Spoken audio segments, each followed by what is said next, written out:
right, everybody. So we are back with some more Rainbow. If you want the story on how and why I'm doing the Rainbow, go back to Rainbow Rising, start from there, and carry on your way through. Now, as of my recording this, there is an album that I am missing here, Straight Between the Eyes. Last one I would have done a review for would have been Difficult to Cure. This is Bent Out of Shape. I'm missing the one album that's in between.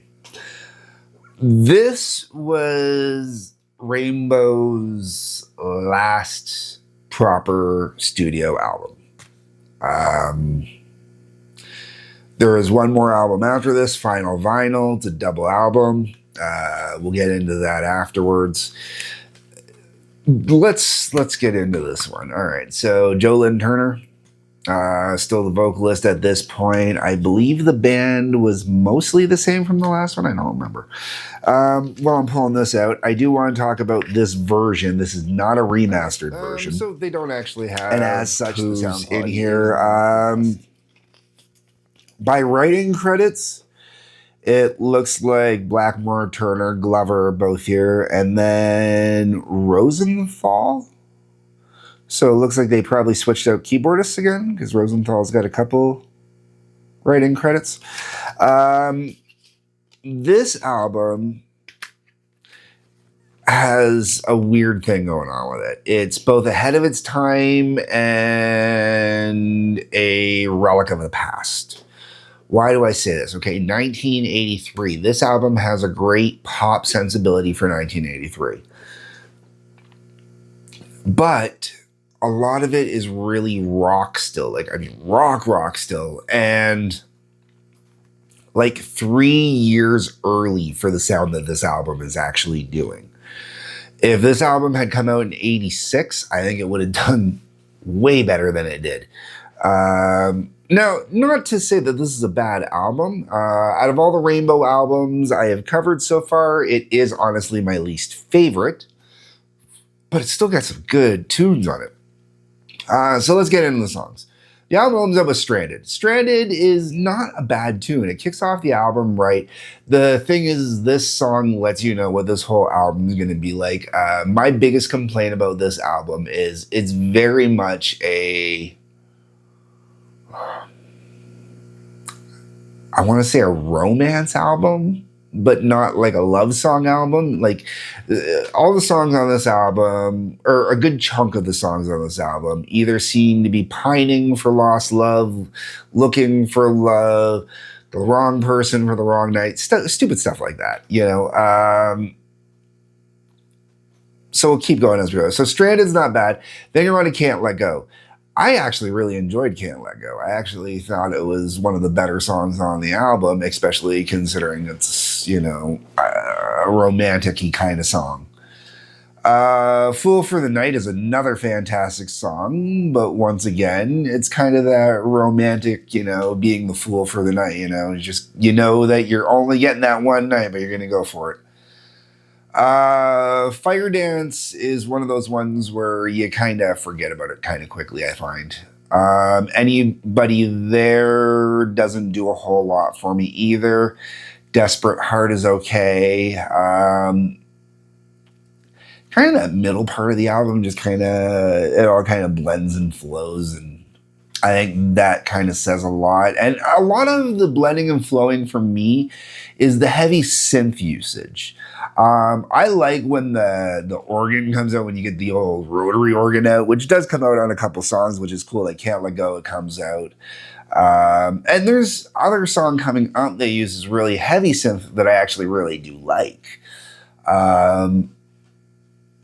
But the three in the middle, Fire Dance, Anybody There, and Desperate Heart, they're good tunes. Don't get me wrong. It's just, if the album's not playing, I'm not thinking about it. You know, they're not, to me, they're album cuts. They're not even huge album standouts. I'm sure there's going to be people that disagree. My hair's driving me nuts here. There's going to be people that disagree, and that's what the comment section's for. Feel free to disagree with me all you want in the comment section. Then after Desperate Heart, we get into what I'm assuming is the album's big standout single because it is the only song on this album I actually won. Well, no, that's not true. I knew Stranded beforehand too. But Street of Dreams, only song I actually 100% like knew and could sing along with the moment I put this album on.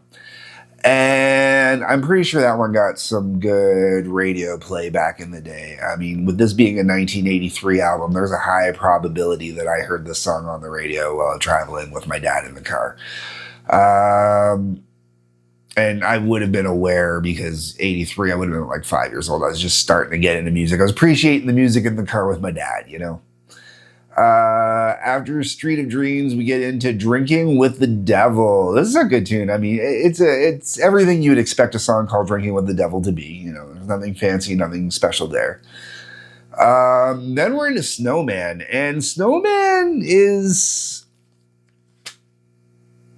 I don't want to say is forgettable because it's not, but Snowman is an instrumental. And as such, there really isn't like any grab lines or anything like that. You know, I really enjoy it as the instrumental is playing. If you're one of my regular viewers, you know I always appreciate a good instrumental. And Snowman's really kind of cool. Heavy on the synth and whatnot, but not bad. And then the album finishes off with Make Your Move. Which finishes off the album decent enough. I actually like this picture on the back here. AI screw-ups before AI was there to make AI screw-ups. It's awesome. I love it. It's great. Curious as to how they actually did it. Absolutely. Tell me this does not look like something that AI would do these days, right? I mean, come on, it's totally AI. Way ahead of its time.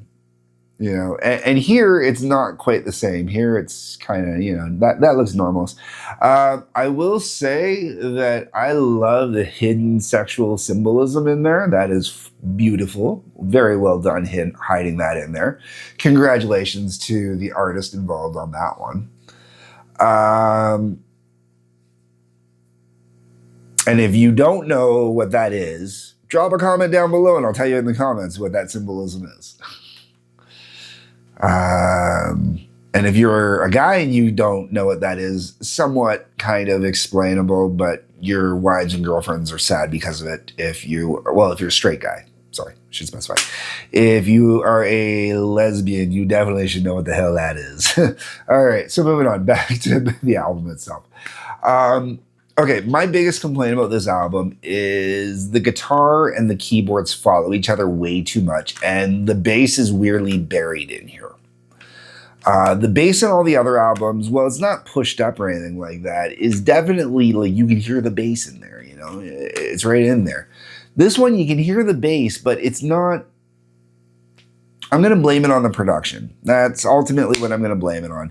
Because, and when I say production in this case, this is an AAD CD, so I mean that part of the production, not the original production. This would probably be significantly better on vinyl than it is on this version of the CD. I will have to get a remastered version of it. And chances are I probably, even though with Difficult to Cure, I kind of hemmed and hawed on whether or not I'd pick up a remaster of it just because. I think this one I would pick up a remaster of.